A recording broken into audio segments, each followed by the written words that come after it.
life, we rarely talk about the losers. Much of what we focus on are the winners, things that we can see, and what feels good. This leads to a seriously distorted view of the odds of something actually happening. This is survival of the biased.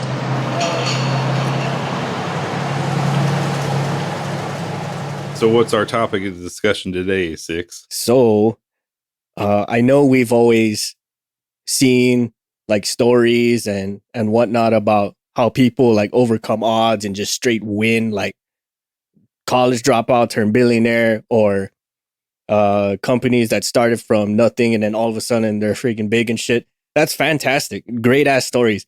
But what we don't hear that gets talked about is all the losers or failures prior to the winners. You know what I mean?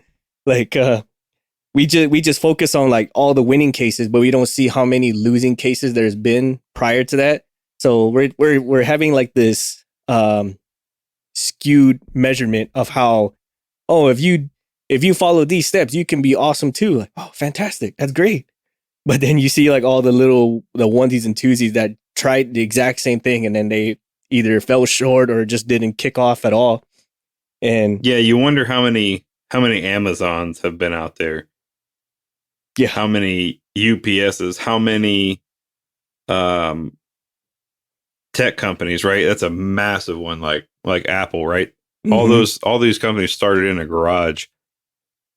But how many other ones started the same way and never made it past the garage? Right. Maybe even past the concept. Yeah. And so like you get a lot of these, right? Who are like, they've tried, they've attempted, and they just went right to shit. Right.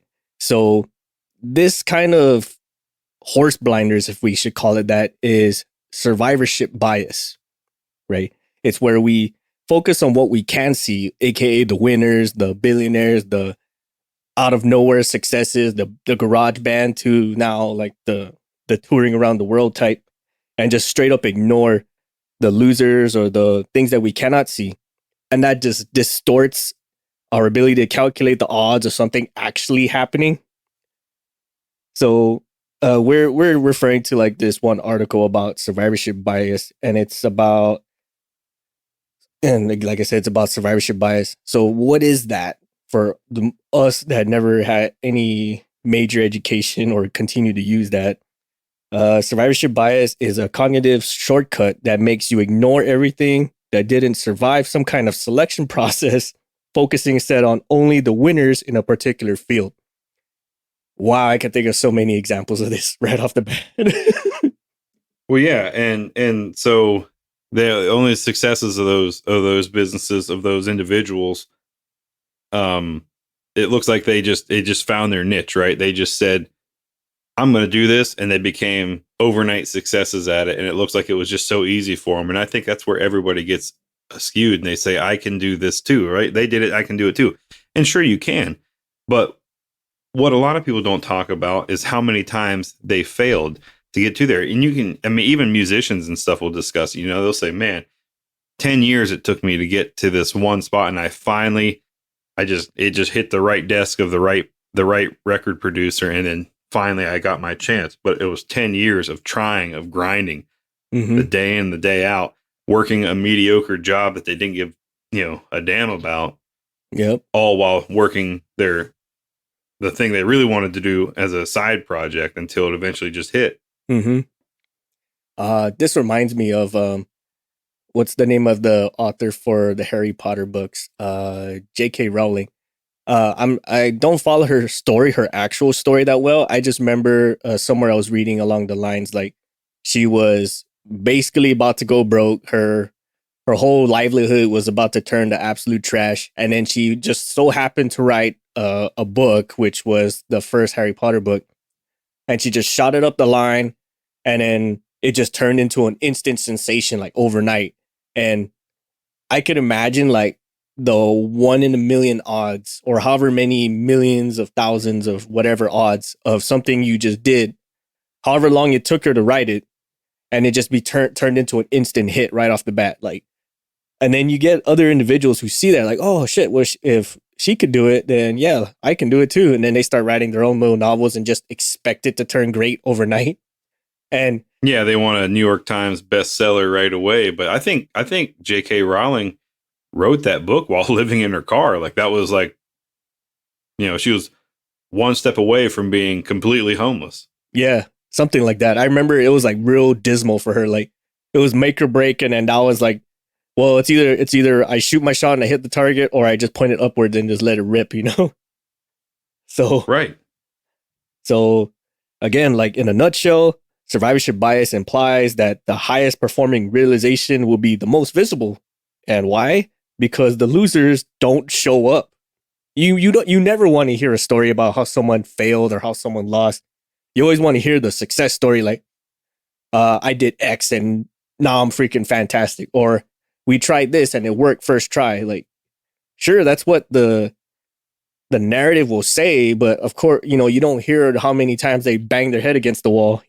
Like in our case, for instance, like we tried so many things with so many different projects and just like really try to nail it, and it takes a whole lot of failure. It's like making a ship make a U-turn. It's gonna be wide. It's gonna take forever, and by the time you realize you made a turnaround, you don't remember why you did it. One of these analogies that I liked here that they gave, it's not easy, is it? There are far more species of trees that have gone extinct than the ones that haven't, yet we never consider the beauties of the ones we don't see. That's survivorship bias. Mm-hmm. So think about over the millennia how many trees have come and gone. Like the sequoias, right? They're a last of their kind, I would say, giants. But I imagine at one time the planet was filled. Those were the small trees. Yeah. You know what I mean? Mm-hmm. Yeah. Or who are we to know if those were the biggest trees around? I mean, I'm no scientist. I mean, if please correct us. And we're not vetting any of this, but like, I could imagine some thousands, millions ago where they're just like dime a dozen. Like, oh, hey, look, there's another big fucking tree, that I can build my home on and all that shit. So, Right.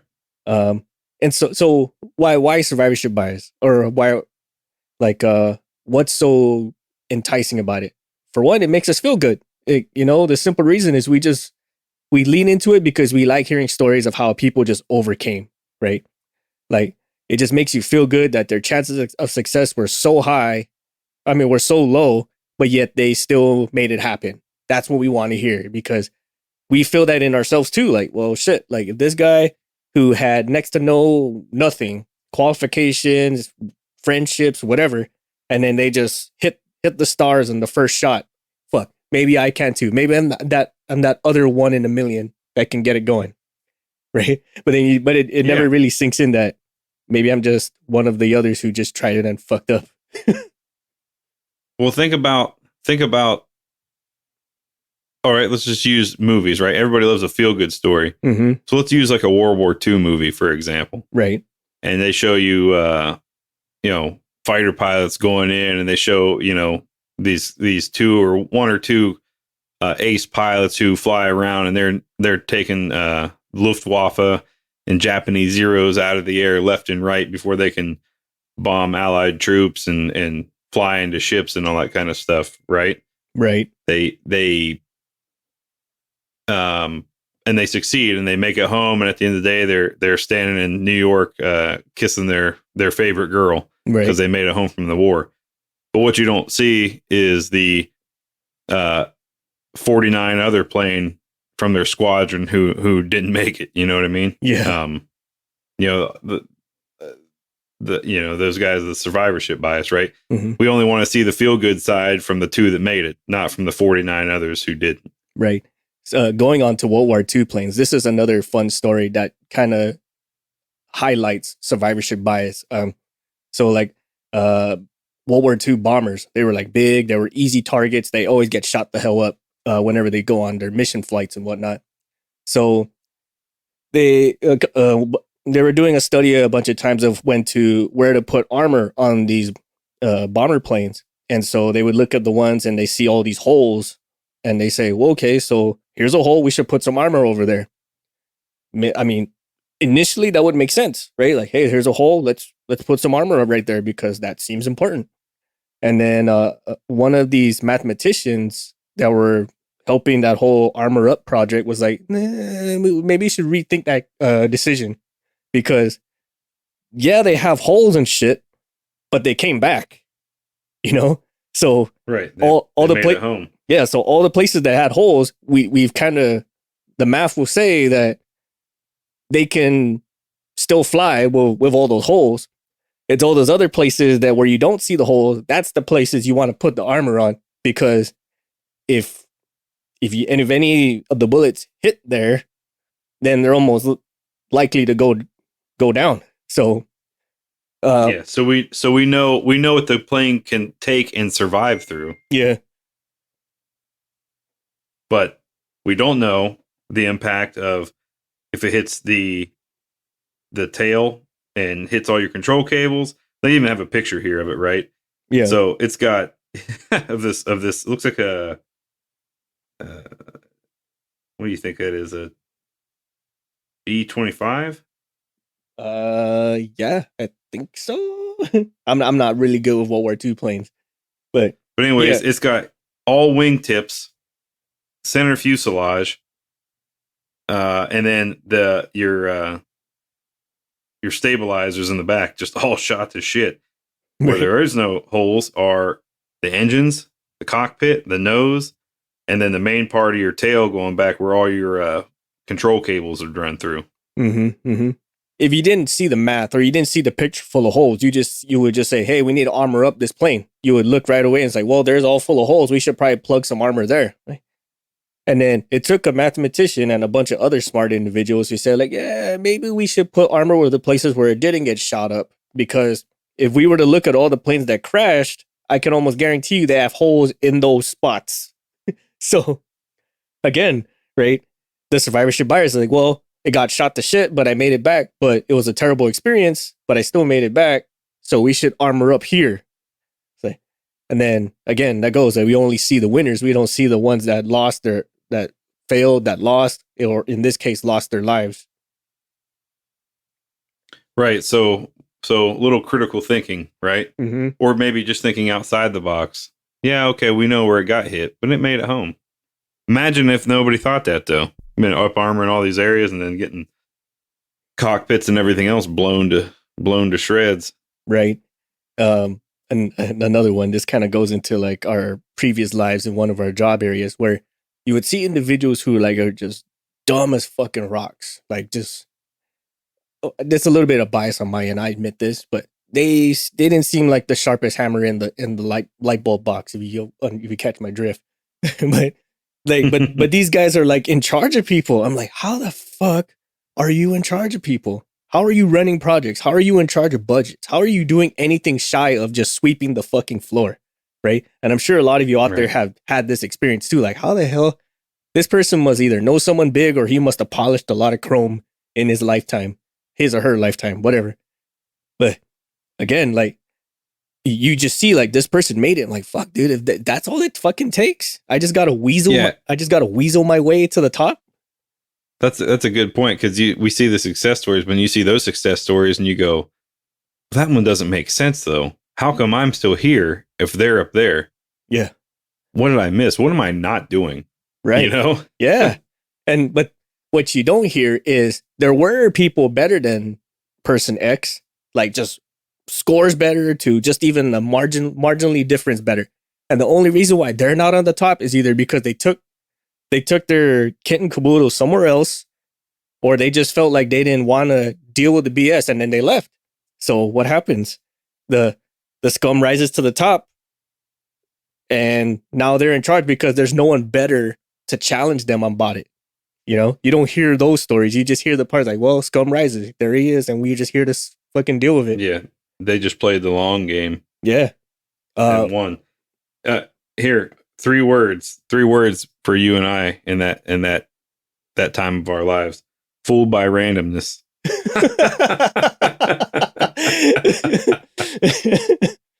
Shit. Oh, it's funny. Dude. Well, another one, right? Let's talk a little bit more universal where everyone else can relate. Reviews, right? Like product reviews, right?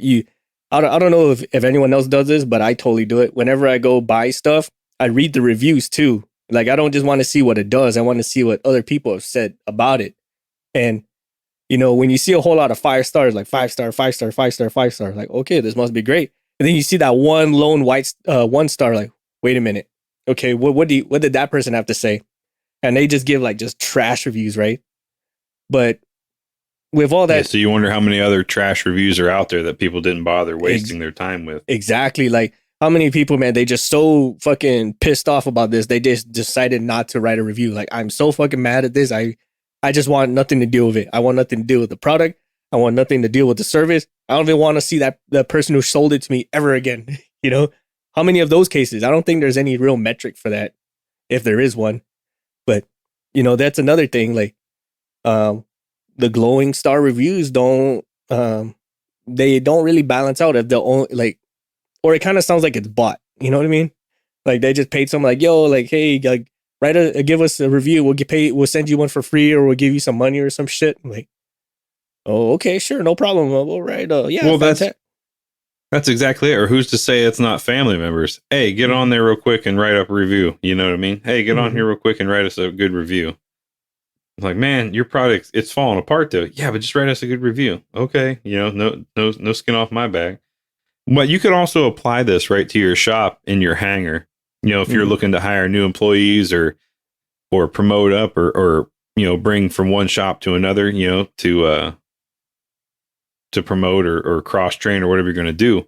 And I just had this conversation today, actually, you know, with my boss, right? And the conversation was, you know, hey, we might need another analyst. Oh, okay. I said, well, I kind of got somebody in mind. He goes, I do too. And I said, well, who do you got in mind? He gave me this name, and I said, okay. I mean, I said, I've had a good experience with them.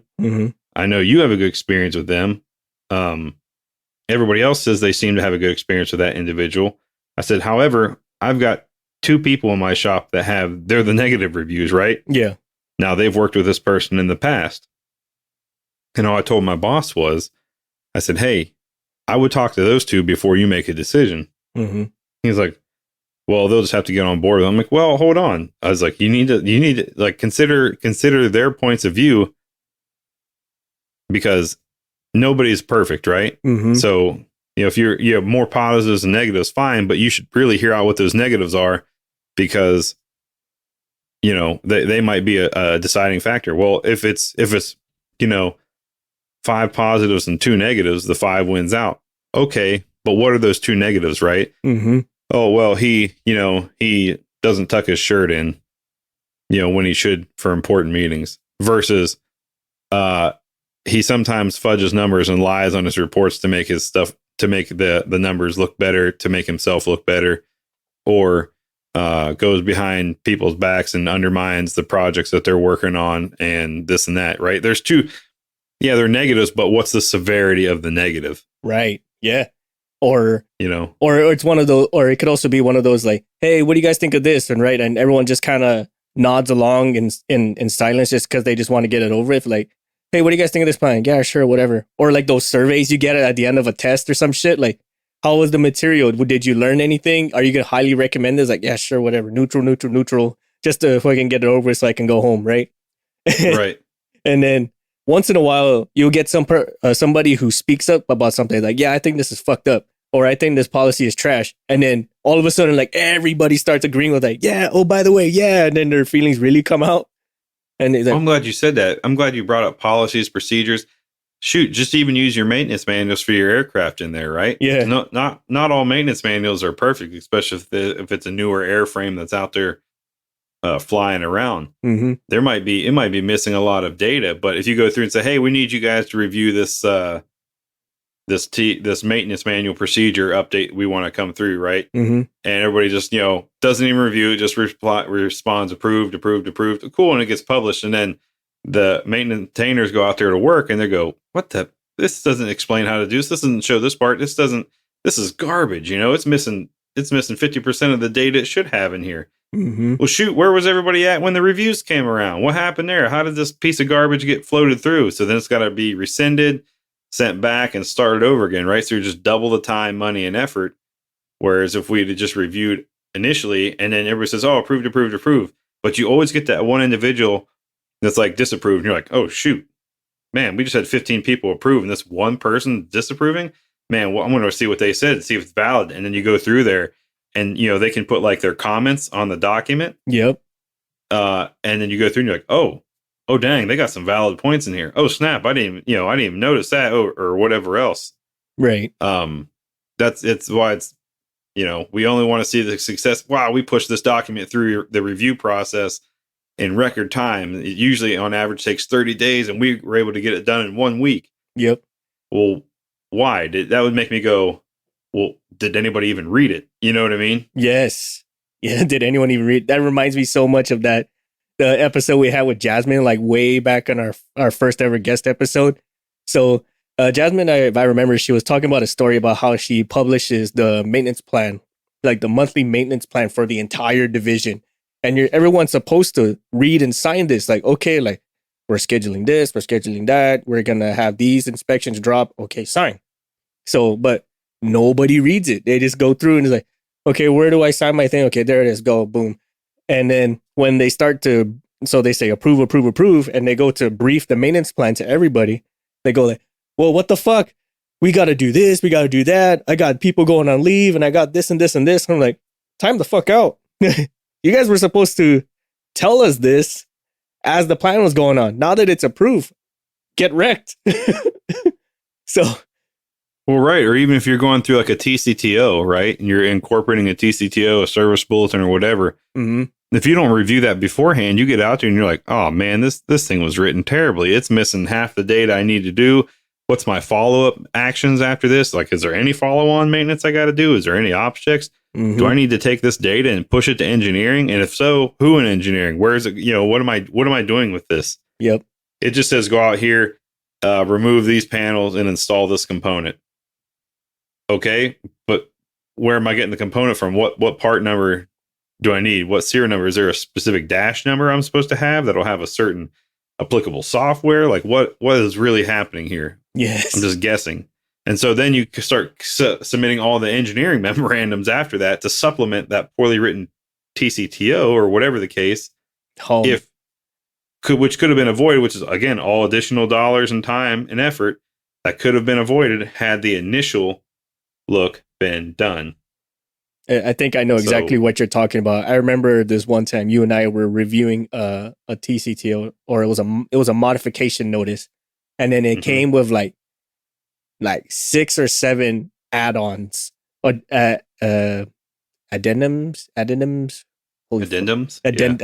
right? It had like 7 of them. I'm like, what the fuck is going on? And they redlined so much of the previous shit. Like, which one am I listening to, right? And so you would for every single one out there, you would think like, okay, the latest rev has the most recent revision or red lines or corrections. No, it doesn't. Yeah, wrong. That blew my mind. I'm like, well, which one should we be working to? Well, what's the newest one? Rev G? Yeah, go to Rev G and work that. Well, hey, it's missing this and that. Where the hell's that stuff at? Well, that was incorporated on Rev F. on E on D, right? And you're like, yeah. What? Well, how come D stuff wasn't incorporated? And then you got like 3 different versions out there. Like, well, this one we incorporated that, and then we put this for that, and this and that. Just it was horrendous. Yeah, horrendous and those sign-offs were even worse. Like signed off in accordance with modification Rev D, and then the next one just right after it says perform operation check in per Rev H. And like, wait the fuck a minute. What? Yeah. Oh man, that was a horrible night. I fucking remember that so well. That was such a shit show. I know, trying to make sense of all that stuff. That's what I'm saying. So but then all we talk about was like, oh yeah, hey, how long is it going to take to do that mod? Shoot, we can get that done in 30 days for you. Right. Well, that's fantastic. How? And you're like, well, it's because somebody got their life together and incorporated all the changes, red lines, part revisions, serial numbers, reference points, follow-on actions, finally got their life together and put all that stuff into one solid document, right? So all we see is that one solid document. Somebody's like, man, this is really well done, blah, blah, blah. Yeah, you didn't see the 4 years of BS it took to build up to that one solid document. You get what I'm saying?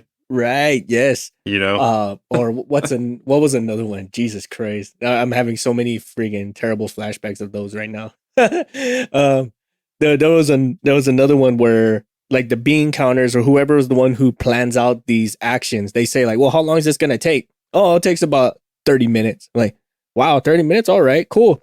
But that 30 minutes was like record time, you know, so they go off of the record time person, like, okay, so this guy did it in 30 minutes. Let's add in some extra 5 minutes or some shit just because, you know, we know he's stellar. But the next person below him or the average person besides that person who made the record time does it in like 45 to an hour. Right. So then you build the plan saying, okay, you can get done in 25 minutes, plus or minus 5 minutes. And then everyone up the wall is like freaking the fuck out. Like, why is this taking so long to do? Like, because this is what really happens. This is how long it really takes. Like, well, how the hell did Well, that yeah, one you person? also have to take into consideration the level of the technician doing the job, right? Is the Right. person been around 20 years on that airframe and knows it inside and out? Or are they fresh out of tech school and this is the first time they're seeing this specific model of an airframe, right? And this specific component, and their first time maybe even reading legit drawings and trying to figure that out. Right. So there's a learning curve. Yes. But, you know, again, like, oh, we want to see the record time. We want to see record time all the time. Like, I'm going to tell you that's not going to happen because when Right. record time all the time was by a couple of people and they moved on with whatever they had going on with their lives. So now we're stuck with the average person, which is the actual timeline of how this is supposed to take. And now you're freaking out because now you've only budgeted yourself for record time instead of average time. And now you're in the hole by however many minutes or hours or whatever the fuck. Oh, yeah. Yeah, it took double the time and everybody's screaming at the top of their lungs. It's like, why the fuck is this taking so long? Like, well, this is how long it's supposed to take. Like, what do you mean this is how long? Yeah, it is. Because And I think maybe this whole survivorship bias thing, if you really think about it, maybe this is why a lot of us are the way we are and we want it now, right? mm-hmm. And you and I have even discussed that about this very podcast. Like, man, why we want to go to these conventions and we want to talk with these guests and we want it now. Mm-hmm. Right. And I think because of that survivorship bias, you see other podcast platforms out there and you're like, dang, those people got multi-millions of viewers and they got all this sponsorship and they got all these things. Right. And we're going, well, you know, I want that too. I'm doing the same thing. But, you know, it's not a fair comparison. We've been doing it for, you know, X amount of time and they've been doing it for 8 times the length that we've been doing. Right. Right. So it's just, I think this survivorship bias, and by only focusing on the success, we as a society get impatient and lose track of the overall goal. We get discouraged too quickly. Yes. We go, well, I've been doing this for 6 months and I haven't become internationally recognized in my field of expertise, and I'm not an ace fighter pilot right now, and I don't have 95,000 flight hours under my belt. Yeah. But look at this pilot over here. He's got 95,000 hours. Well, yeah, the individual's, you know, 75 years old and has been flying since they were 15. Like, you know, it's just, and you're 22. It's not a fair comparison. Yeah. Right. Or a lot of people like to compare themselves to, like, say, let's say, for example, or let's take podcasting, right? Like with Joe Rogan, Jocko, and all those other big name podcasters. Like, for one, guys like Joe Rogan have been podcasting or doing something similar to that effect for like 10 plus years. Back when like the closest thing to podcasting was listening to Larry King on CNN, you know? So, you know, you don't really hear like how long he's been in the game. You just see the part where like, oh, he signed a deal, however many $1 million deal with Spotify or X listening platform. Like, oh fuck, well, I just heard of Joe Rogan like maybe 3 some years ago. So if I just stick around, I'll do that too. Sure you can. Right, but also what you a got to lot of put in people the time fail to and work. realize is when they're looking at these successful businesses is that a lot of these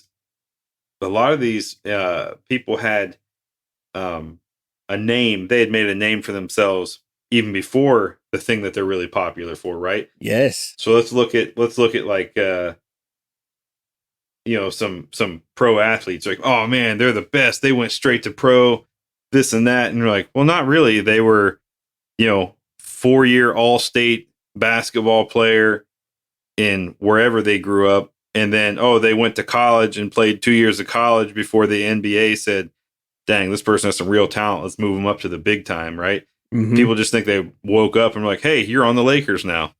And you're like, that's not how it works. No, heck no. You got to put in some effort somewhere. Yeah. Well, like even for us, for example, let's put us in the limelight. When we started this thing, we had no fucking clue what to do, and we went through the ass pain and a half to get even remotely as decent as we are now. The only one who really knew what the hell he was doing was Shoreline. The rest of us were like, "Fuck, what do I do?" And so, yeah, because in all reality, we might still be using our phones right now if that's the case until right, and we're going, man, and we might have even given up by now because like, man, we don't have the right equipment. We're not set up like these other people are. We might as well just hang it up. mm-hmm. So we'd be one of those non-success stories Mm-hmm. that we're talking about here today. Yeah. But what made us big, honestly, it's been you all, the listeners, and then two is just you just got to stick with the grind. You got to accept the failure and know that other people fail.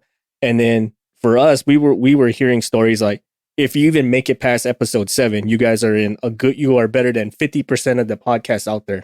I'm like, holy shit, 7? Like people just hang it up and call it quits after 7. Like, oh yeah. And then after you go past 7 and you got 3 months and then 6 months and then after your first year, I'm like, holy shit, dude. Like, is it really that bad? Like, oh yeah, some people like burn out and pod fade or whatever the heck it is. I'm like, wow, dude. So like when other podcasters like talk to us or like try to bounce ideas off of us, I just said like, dude, just don't worry about the numbers. Don't worry about the equipment. Don't worry about how much you got to shell in to make it work. As long as you have the mentality that no one's just going to immediately pick up on your shit, but you still like doing it, it's going to even out eventually. Now, in our case, look at us. Like we didn't think nothing of it, and we went through all the ass pain that there was to create this and to keep it going, and then to come win the best leisure in the Veteran Podcast Awards, and then being second place for best overall in the podcast awards. If you told us this like a year and some change ago, before we even came up with the idea of a podcast, we'd be laughing at your face like, fuck no. Yeah, exactly. Like, nah, that ain't us, fam. We're not going to be there type thing. But yet here we are. Mm-hmm. And think about it for like those of you going through A&P school. I know I had the thoughts when I was in A&P school, like, what am I doing here? Like you see these companies come through, right? And they're doing interviews and they're looking to hire people. And they're like, oh yeah, I've been this places around the world and I've worked on this many platforms and I'm got this many accreditations Mm-hmm. to my name. I've done all this stuff. And you're like, man, it's going to take me forever to get there. I'll never get those many certifications. I'll never be that good.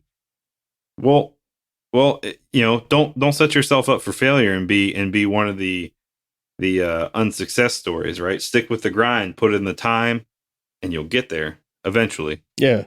Don't let the age and time be a thing, because I've seen a flip side of this where you see this one person who's just like golden child, like he just absorbs everything like a sponge, gets all the practical work done like record time, like just a freaking all-star, right? And like, wow, this dude's going fucking places, right? And then you hear all these other success stories like so-and-so was like master A&P mechanic in like, I don't know, 2 years, was valedictorian of his A&P class, blah, blah, blah. Just like hole-in-ones all day long, 18 for 18 hole-in-ones. But what you don't hear is you get the guys who were top of their class, got the best grades, got the best practicals and all this shit. And then they see them and then they go to the line and they fucking suck, right? Like just, I don't know what happened. They just like the stress got to them. The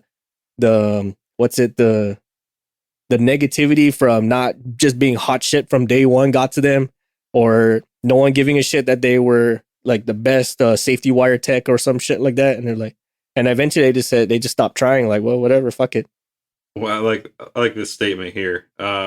Much of life is random. Many of these massive outsized wins are as much to do with luck as they are to habits of the rich. Ooh, yeah. I mean, by all means, like have that rich mindset to like want to do good, but just know, like, just because you have the mindset, it's not going to be the carry all end all. Right. So like, So go ahead. how do we combat survivorship bias? So, uh, so you got to get a clear look of at the odds. You gotta be willing to hear the stories of failures. You just have to know like how many people have failed to get to this, so you can really balance out like where do I fit in and what was the average. Am I close to it, right? And then just try to learn as much as you can from their failures, so you don't repeat the same shit.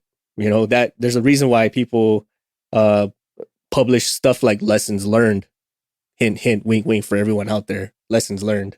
You know, and Mm-hmm. and then we tend to think that traders were successful because they are good, and perhaps they did turn out good, but we got to consider them good just because they make money. We also have to can make money in the financial market totally out of randomness, like you said. Like it was like a total shot in the dark. And then it just so happened to be the miracle shot that once in a lifetime will ever happen. You know? Yeah, I mean, look at all these like these bitcoins or this what do they call those Cryptocurrency. cryptocurrencies? There you go.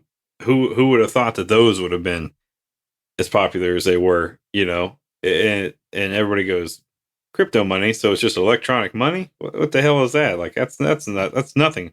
You can't have only money is money, Yeah. right? Only hard money is money. This crypto, this is just fake stuff until it takes somebody successful like Elon Musk, right? Mm-hmm. That's another, we attribute to him for all his successes and everything else. But I think he would probably be one of the first ones to tell you how many failures it took for him to get to the stage he's at in life right now with his business endeavors. But, you know, because he's successful and he says, I'm interested in cryptocurrency, everybody else goes, man, if he's in on it, I'm in on it too, right? Yeah. Because he's got money and I want money. Yes. But let's just say SpaceX was a massive flop. He tried, everything he's up to this point, instead of having any successes, have all been failures, and he just keeps plugging away, and then he comes and says, I want to do cryptocurrency. And people are like, yeah, right, bro. Whatever, you can't even make a spaceship go. Like, we think we're going to take your word for monies? Yeah. Like, not happening. No, absolutely not. Right. And again, like there was this one saying, I can't remember how the whole thing went, but it's like, I didn't fail. I just found that many more. I just found that something shouldn't work. Right. So like, I didn't fuck it up. I just figured out what doesn't work, and then I'll just never do that again. You know, if we just treat it as that, then like, okay, I'm just that much. I'm that much closer to success. It's a learning, growing experience, right? And so instead of just getting down and discouraged, you say, okay, I tried that didn't work. But look, that's what most of what science is, right? Yes. And who was the guy? What was that show that was on a long time ago? It was really cool, Mythbusters. Yeah. And the one guy on there, I think his name was Jamie, mm-hmm. the red-haired guy, and he had a saying, and it was, the only difference between science and screwing around is writing it down. So I mean, think about it. Think about if you're in your businesses or your endeavors, or you're trying to learn a new skill or want to get better at carburetors or whatever. The only difference in that is just writing down, okay, that didn't work. Try the next thing. Oh, that didn't work. Try the next thing, and just keep going on until you're going to eventually hit that one that sinks. Yep. Absolutely. If you have the tenacity to stick with it that long. It's tough. I get it, right? Time and money and everything else. You can say, well, I sunk all my savings into this and I don't have any more savings to keep me afloat to try the new things. Understood. Get it 100%.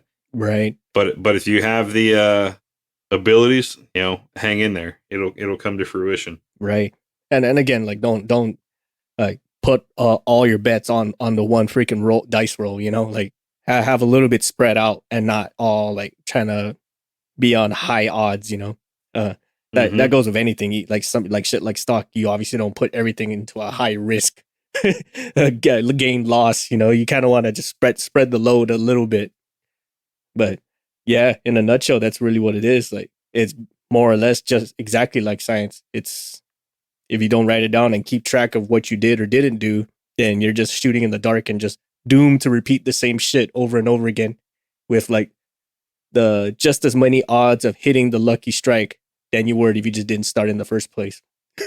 Right. Essentially, yeah. Wow, I feel so much smarter after reading this. Final thoughts, brother. My final thoughts are going to be one of the last sentences of this article. Position yourself for unlimited gains and limited losses. Ooh, that's really good. That kind of rolls into the whole bet thing. I'm saying this as I got poker chips in my hand.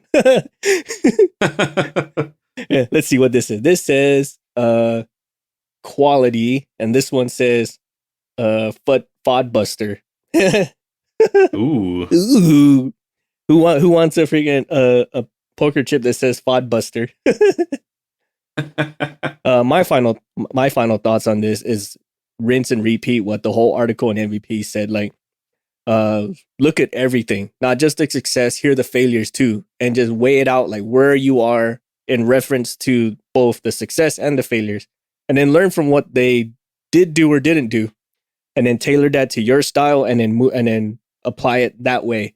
Because if you're just like grinding it out, and just hoping for that lucky shot, you're going to be just like myself and a bunch of others who just go to the gas station and just pray that lotto ticket is the winning number when you know it's not going to be.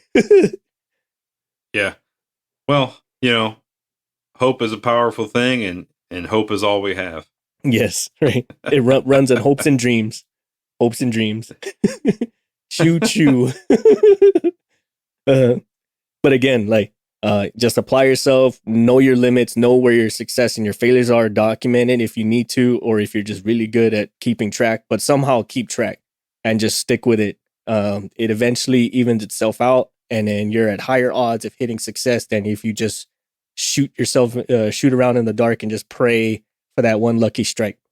Well, on that note, thanks everybody for listening. Bye, everyone. Bye. We'd like to take this time to thank our patrons for supporting our show and allowing us to continue to make episodes, maintain our gear, and create merch for all of our listeners, with special thanks to Erica Lamont, Chris Hawkins, Ryan Freshour, Dan Schubert, Jenny Dignan, and the ladies of the Dick Talk and Mimosas podcast. Thank you all so much for your support and patronage.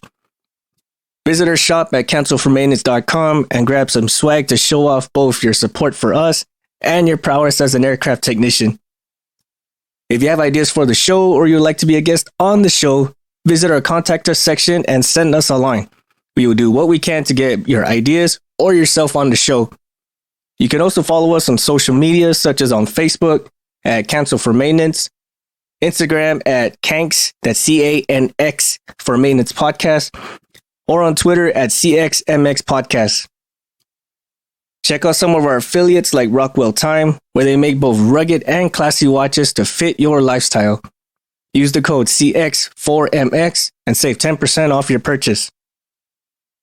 Support us on Patreon.